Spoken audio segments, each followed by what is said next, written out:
Good morning बच्चों, आज हम करने जा रहे हैं आपकी वर्कशीट 65।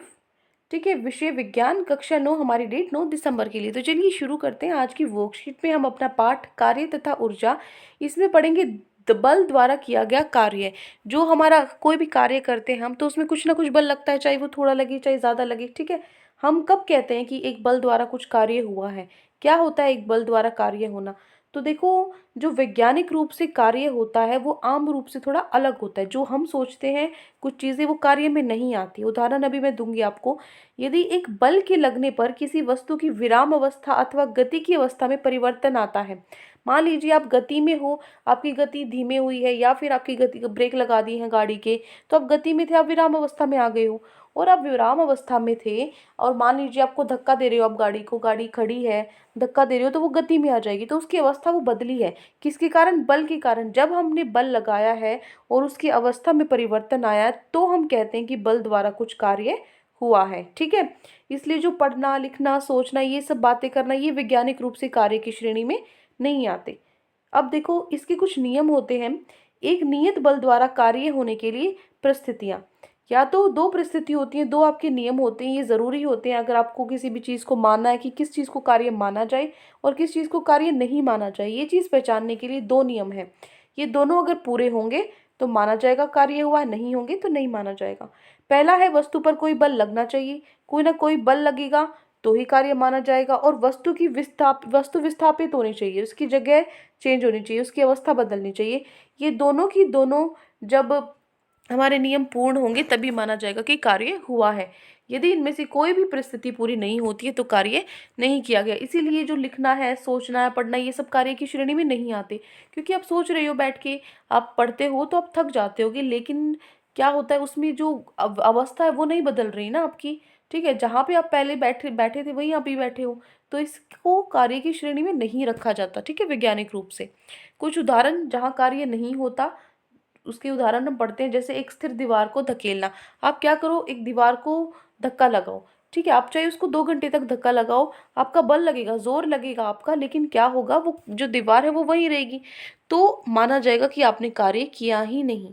ठीक है, आपने बेशक बल लगाया हो, आप थके हो, लेकिन वो कार्य की श्रेणी में नहीं आएगा क्योंकि विस्थापन नहीं हुआ है। ठीक है, वो जहां पर दीवार थी वहीं पर है, उसकी अवस्था नहीं बदली है। एक विद्यार्थी का अपने बस्ते के साथ एक स्थान पर खड़े रहना। अगर बस्ता लेकर आप एक ही जगह पर खड़े हो, तो आप जैसे पनिशमेंट भी देती हैं टीचर्स, है ना, आपको दो उस पे देती हैं, जैसे खड़ा कर देती हैं। क्लास में भी बच्चे नहीं होमवर्क करके लाते बैग लेकर, तो वो क्यों खड़ा करती हैं? उससे क्या होता है, आप थक जाते हो बिल्कुल। ठीक है, आपका बल तो लग रहा है, आप तो बिल्कुल थक गए, लेकिन वो भी कार्य की श्रेणी में नहीं आता। बेशक आपके अंदर थकान आ गई हो, लेकिन जो आप बस्ते को लेकर खड़े हो, क्या उसमें कोई विस्थापन हुआ है, कोई परिवर्तन हुआ है अवस्था में? आपकी जगह जहाँ पर आप थे वहीं खड़े हो अभी भी, कोई जगह में परिवर्तन, कोई जो पोजीशन है वो भी नहीं आपकी चेंज हुई, तो क्या होगा, वो भी कार्य के अंदर नहीं आता। सिनेमा देखना, बात करना, ये सब क्या है, कार्य के अंदर नहीं आते। अब देखो, एक बल द्वारा किए गए कार्य का गणितीय परिणाम, कैसे हम उसको निकाल सकते हैं, किसी भी चीज का कार्य हमें निकालना हो तो देखो, जो एक बल द्वारा किया गया कार्य है उसको हम W से दर्शाते हैं। ठीक है, एक बल द्वारा किए गए कार्य का परिणाम वस्तु पर लगे बल और उस पर हुए विस्थापन द्वारा प्रदर्शित किया जाता है। आपको अगर कार्य पहचानना है तो कार्य का परिणाम जो है वो क्या होता है, जो बल आपने लगाया है और जितना विस्थापन हुआ है, इन दोनों को अगर हम इनका गुणनफल निकाल दें, बल और विस्थापन का गुणनफल निकाल दें, तो हमारा क्या हो जाएगा, किया गया कार्य निकल जाएगा। ठीक है, किया गया कार्य क्या हो गया, बल गुणा में विस्थापन। इसलिए गणितीय परिणाम क्या होगा, W is equal to F multiply S। ठीक है, F क्या होता है, बल, और S क्या होता है, विस्थापन। तो जब किसी वस्तु पर बल किसी कोण से लगता है तब किया गया वो कार्य क्या होगा। आपको एंगल दे रखा है, आपको कोई कोण दिया हुआ है इनके बीच में कि बल इस तरफ लग रहा है और विस्थापन इस तरफ हो रहा है, तो इसके बीच में जो कोण अगर आपको दिया हो तो आपको क्या करना है, ये फॉर्मूला लगाना है। यही फॉर्मूला है सेम, बस इसके पीछे क्या है, कोस थीटा। आपको कोस थीटा से भी गुना करना पड़ेगा साथ में। ठीक है, यह एक अदिश राशि है जिसमें परिणाम होता है लेकिन दिशा नहीं होती। देखो, इसमें क्या होगा, आपको पता है कि जो कार्य है, क्या आप कभी ऐसे बोलते हो कि हाँ भाई मैंने कार्य किया है और दक्षिण तरफ किया है, ऐसे नहीं तो बोलते ना। आप इतना बोलते हो मैंने ये कार्य किया है, मैंने ये कार्य, अपना कार्य बताते हो आप। ठीक है, तो उसमें क्या होता है, आप परिणाम बताते हो, आप दिशा नहीं बताते। ठीक है, तो ये क्या है, अदिश राशि है। कार्य का मात्रक क्या होता है, न्यूटन मीटर। क्यों होता है, देखो फोर्स है यहाँ पे, जो बल है, बल का मात्रक क्या होता है, न्यूटन होता है, और जो विस्थापन है इसका मात्रक क्या होता है, मीटर होता है। तो दोनों को मिलाकर दोनों का गुणनफल है, क्या बन गया, न्यूटन मीटर। न्यूटन मीटर को हम जूल भी बोल देते हैं, ठीक है। जूल और न्यूटन मीटर एक ही बात है। अब देखो एक जूल क्या होता है, जूल क्या है, ये कार्य का मात्रक ही तो है जूल भी। तो कितना कार्य, एक जूल कार्य हुआ है, ठीक है। इस तरीके से मापते, तो एक जूल है जो, उसकी अगर हमें उसको परिभाषित करना हो तो कैसे लिखेंगे, यदि एक न्यूटन बल द्वारा किसी वस्तु को 1 मीटर विस्थापित किया जा सके तो उस पर किए गए कार्य की मात्रा 1 जूल कहलाती है। क्या कह रहा है ये, मान लीजिए हमें पता है क्या होता है किया गया कार्य, जो हमारा बल होता है गुना में विस्थापन। तो 1 जूल जो हमारा कार्य है वो माना जाता है तब कि जब 1 न्यूटन बल लगा हो 1 मीटर विस्थापन करने में, तो जो हमारा कार्य का मात्रा है वो क्या हो जाएगा, 1 जूल, ठीक है। तो 1 जूल को हम कैसे लिख सकते हैं, 1 न्यूटन गुना में 1 मीटर, ठीक है। उसके बाद है धनात्मक, ऋणात्मक और शून्य कार्य। जो कार्य है वो प्लस में भी हो सकता है, माइनस में भी हो सकता है और जीरो भी हो सकता है, ठीक है। धनात्मक, ऋणात्मक और शून्य। धनात्मक मतलब प्लस, ऋणात्मक माइनस और शून्य जीरो। तो इनके उदाहरण देखेंगे और कब ये होता है वो भी देखेंगे। तो देखो, यदि वस्तु पर लगने वाले बल तथा उसके विस्थापन की दिशा समान हो तो उस परिस्थिति में कार्य को धनात्मक कार्य कहा जाता है। मतलब जो बल है और विस्थापन है वो एक ही दिशा में है, ठीक है।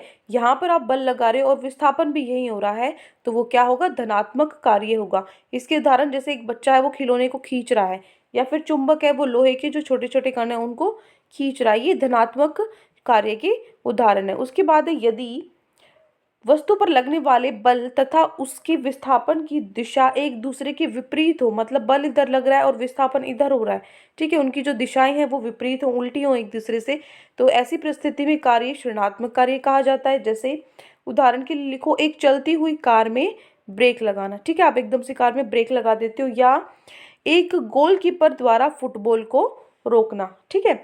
उसके बाद है, एक बल द्वारा किया गया कार्य शून्य तब कहलाता है। शून्य कब कहलाएगा, कब होगा जीरो, जब जो बल है वो वस्तु की अवस्था में कोई परिवर्तन ना आए। जब वस्तु, बल तो लग रहा है लेकिन जो वस्तु है वो वही है, कोई परिवर्तन ना आए तो वो क्या होगा, आपका शून्य माना जाएगा। अथवा बल तथा विस्थापन एक दूसरे से समकोण पर हो, मतलब दोनों क्या हो, आपस में परपेंडिकुलर, ये आपका बल है, ठीक है, और ये आपकी क्या है, दिशा है, या फिर ये दिशा मान लो, ये बल लगा लो, आपस में क्या हो, 90 डिग्री का जब कोण बनाते हैं तो ये क्या होता है, बल जीरो माना जाता है। आपस में समकोण होते हैं तो बल जीरो माना जाता है। जैसे पृथ्वी के चारों ओर चक्कर लगाता एक उपग्रह और कूली के सर पर बोझ, अगर आप कूली के सर पर बोझ रख दो तो वो क्या होता है, कूली के सर पे बोझ रखा होता है तो वो भी क्या होता है, जीरो कार्य माना जाता है। देखो यहाँ से देखो, ये आपका जो फॉर्मूला था, डब्ल्यू किसके बराबर था, F multiply S cos theta. तो यहाँ पे देखो, थीटा की जगह 90 रखो, समकोण है आपस में, 90 रखो, तो कोस 90 कितना होता है, कोस 90 तो जीरो होता है।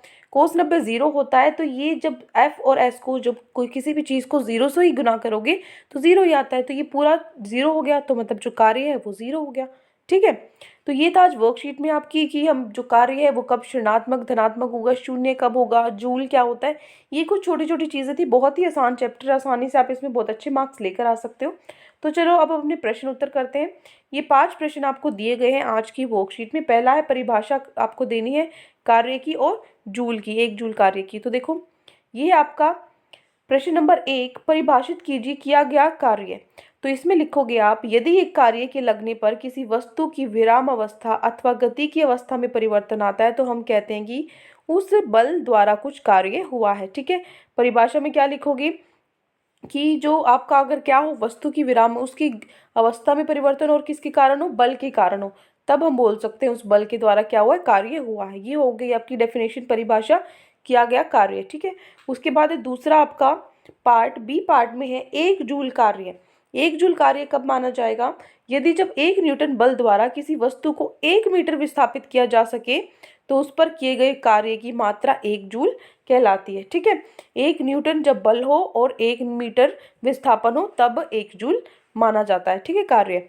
ये हो गया बी पार्ट। तो प्रश्न नंबर 1 का ए और बी पार्ट हो गया। आप चलते हैं प्रश्न नंबर 2 पे। प्रश्न नंबर 2 है, वैज्ञानिक रूप से कार्य होने की परिस्थितियां दर्शाइए, दशा बताइए। परिस्थिति यहाँ पे बेटा डैश आएगा, ठीक है, ऐसे डैश लगा लेना है आपको बीच में। परिस्थितियां दशा बताइए, यहाँ पे चंद्र बिंदु पे लगाने, यहाँ पर भी और यहाँ पे भी, ठीक है। तो एक नियत बल द्वारा कार्य होने के लिए परिस्थितियां क्या है। ए पार्ट है आपका, दो नियम थे आपके, एक तो वस्तु पर कोई बल लगना चाहिए और दूसरा वस्तु विस्थापित होनी चाहिए। ये दोनों नियम अगर होंगे तो माना जाएगा कि कार्य हुआ है। ठीक है, ये हो गया प्रश्न नंबर 2। फिर चलते हमारे प्रश्न नंबर 3 पे। प्रश्न नंबर 3 है, यदि 5 न्यूटन बल के प्रयोग से एक भार को 2 मीटर तक विस्थापन किया जाता है तो किए गए कार्य की मात्रा ज्ञात कीजिए। तो देखो, आपको बल दे रखा है 5 न्यूटन और विस्थापन दे रखा है 2 मीटर, तो आपको क्या निकालना है, कार्य निकालना है।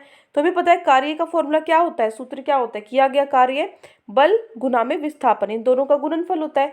बल कितना दिया हुआ है 5 न्यूटन, विस्थापन कितना दिया हुआ है 2 न्यूटन, तो मैंने यहाँ 2 लिखा। तो 5 गुना 2 होता है 10 न्यूटन मीटर, हमारा क्या हो गया, कार्य, मतलब 10 जूल भी आप लिख सकते हो। W कितना आ गया, 10 जूल। ये हो गया प्रश्न नंबर 3। प्रश्न नंबर 4 है, अपने दैनिक जीवन से धनात्मक, ऋणात्मक और शून्य कारण के उदाहरण दीजिए। अभी अभी जो हमने किए थे वही हमें लिखने हैं। धनात्मक कार्य के उदाहरण क्या है, एक बच्चे का खिलौनों की खींचना, एक चुंबक का लोहे को अपनी ओर खींचना। ठीक है, ऋणात्मक कार्य के उदाहरण क्या है, मतलब जो माइनस में होते हैं, एक चलती हुई कार में ब्रेक लगाना या फिर एक गोलकीपर जब अपनी फुटबॉल को रोकता है। ठीक है, और शून्य कार्य होने के उदाहरण, पृथ्वी के चारों ओर चक्कर लगाता है एक उपग्रह, कूली के सर पर बोझ। ये हो जाएंगे आपके उदाहरण, ये मैं आपको दिखा देती हूँ। ये है प्रश्न नंबर 4 और ये है उसके उदाहरण। ठीक है, ये आपको, ये तीनों के तीनों आपको लिखने हैं। ठीक है, ये हो गया आपका उत्तर नंबर 4। ठीक है, अब देखो 4 है शायद, ये 3 है, 4 ही है। अब देखो प्रश्न नंबर 5 है, एक नियत बल द्वारा किया गया कार्य का मात्रक लिखिए। आपको क्या करना है कि जो बल है, जितना जो आपका बल लग रहा है, विस्थापन हो रहा है, जो कार्य आपका हो रहा है, उसका मात्रक क्या होगा। बल का क्या होता है, न्यूटन, और जो हमारा ये होता है विस्थापन होता है, उसका क्या होता है, मीटर होता है। तो न्यूटन मीटर, तो कार्य का मात्रक क्या हो गया, न्यूटन मीटर, जिसको हम जूल भी बोलते हैं। ठीक है, तो ये हो गया प्रश्न नंबर 5। तो ये 5 प्रश्न आज आपकी वर्कशीट में दिए गए थे। आई होप अच्छे से आपको पूरी वर्कशीट और क्वेश्चन आंसर समझ में आ गए हैं। कोई भी डाउट है पूरी वर्कशीट में तो कमेंट सेक्शन में आप हमसे पूछ सकते हैं। और अगर आपको हमारी वीडियो अच्छी लगे तो हमारे चैनल को सब्सक्राइब भी कर सकते हैं। Thank you and have a great day.